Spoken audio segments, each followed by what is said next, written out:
যারা আমার সাথে সহমত তারা দুইটা হাত তোলেন আর কমেন্টে লিখেন আমিন আমিন আমিন। দাঁড়ান, আগে সুম্মা আমিনও লিখেন, ঠিক আছে? শেয়ার করছেন তো শেয়ার করেন। যত মানুষের কাছে যাবে ততটা মানুষ দোয়া করবে, আমিন লিখবেন। আর এই লাখ লাখ মানুষের আমিন ইনশাল্লাহ বিফলে যাবে না। গ্রিন সিগন্যালটা শুধুমাত্র মাবুদের কাছে আবেদন, এটারে আপনি রেড সিগন্যাল করে দিবেন। মাবুদ অফলাইনে নিয়ে দেন। এই মুহূর্তে কিন্তু আপনার হাওলায় আছে, আপনার জিম্মায় আছে। আমরা শেষে একটা গায়েবী মদত দেখতে চাই। মাবুদ আমাদের এই দোয়া আপনি কবুল করে নেন।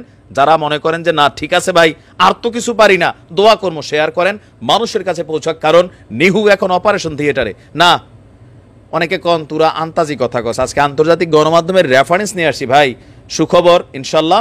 আমার মনে হয় যেটা সবার কাছে যাওয়া, অন্তত আমিন লিখবেন, দোয়া করবেন, নামাজেও দোয়া করবেন।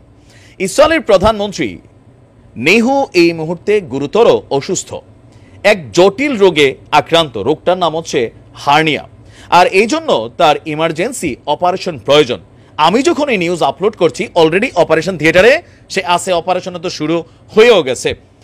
আর আপনার আন্তর্জাতিক গণমাধ্যম দ্য নিউ ইয়র্ক টাইমসের এক প্রতিবেদনে বলা হয়েছে নেহু হার্নিয়ায় আক্রান্ত। এটি একটি জটিল রোগ। তাকে আপনার আজকে গতকালকে রাতে অপারেশন করার কথা। ইসরায়েলের প্রধানমন্ত্রীর কার্যালয়ের এক আনুষ্ঠানিক বিবৃতিতে আপনার এই তথ্য জানানো হয়েছে। এই মুহূর্তে আমাদের বীরভূমি নিয়ে যথেষ্ট চাপের মধ্যে আছে নেহু।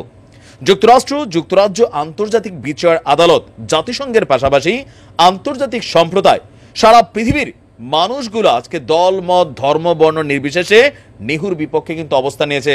গতকালকে আপনারা জার্মানির অবস্থা দেখেছেন, যুক্তরাষ্ট্রের অবস্থা দেখেছেন, কিভাবে সাধারণ মানুষ, ওই দেশের মানুষ, আমাদের ধর্মেরও না, কেউ মাথা কামাচ্ছে, মার্কিন সেনা জীবন দিয়ে দিচ্ছে। এরা সবাই বলতেছে তোমরা মেইন কারিগর, মেশিনারিজ দেওয়া বন্ধ করো।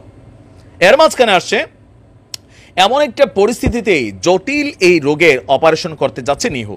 তার কার্যালয় এক বিবৃতিতে বলছে যে নিয়মিত পরীক্ষার সময় তার হার্নিয়া শনাক্ত হয়। এরপর বিশেষজ্ঞ চিকিৎসকরা তাকে অপারেশনের পরামর্শ দেন, তাতে সম্মত দিয়েছে আপনার নিহু। আর গতকালকে রাতেই তাকে অপারেশন থিয়েটারে নিয়ে যাওয়ার কথা বা নিয়ে যাওয়া হয়েছে। বিবৃতিতে আরো বলা হয়েছে নিহুর অবর্তমানে এই সময়ে তার যে আইনমন্ত্রী আছে ইয়ারিভ লেভিন অস্থায়ীভাবে প্রধানমন্ত্রীর দায়িত্ব পালন করবেন।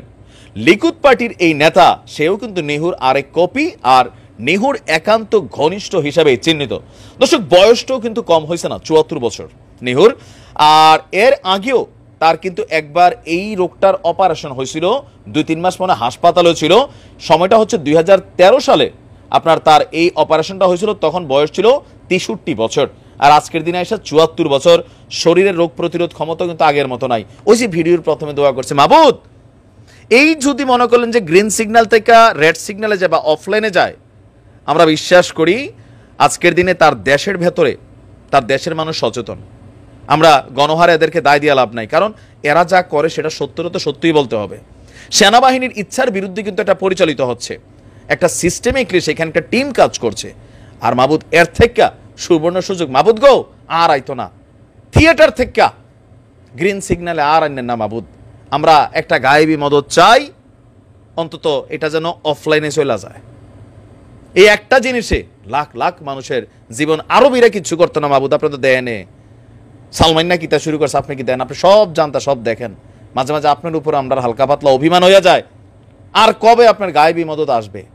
এবার কিন্তু আপনার হাওলায়, আপনার জিম্মায় আছে, আপনার সিস্টেম করে দেন। ভালো থাকুন। আসসালামু আলাইকুম।